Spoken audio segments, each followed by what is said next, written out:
Prima Cécile Kyenge, poi Giorgio Napolitano, infine Enrico Letta, Mario Monti e Roberto Maroni. Settembre è mese dei big della politica che arrivano nel veneziano. 2 giorni per il Capo dello Stato, il 6 settembre in visita alla Mostra del Cinema e il giorno dopo alla Biennale. Nessuna dichiarazione politica in un momento così delicato, ma una battuta sulla bellezza della città. Siete fortunati ad essere Veneto e ad essere Venezia. Ed è sempre a Venezia che il 12 settembre arriva il premier Enrico Letta all'isola di San Giorgio per un vertice trilaterale tra i capi di governo d'Italia, Croazia e Slovenia. Il giorno dopo è ospite di Mario Monti a Caorle per la nascita ufficiale del partito Scelta Civica.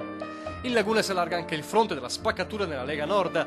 Nel weekend del 21 e 22 settembre, pochi chilometri di distanza separano la presentazione ufficiale dell'associazione di Bossiani Padania Libera, a Venezia, e l'Assemblea federale del Carroccio, a Mestre, con i big del partito sul palco. I veleni e le distanze rimangono forti.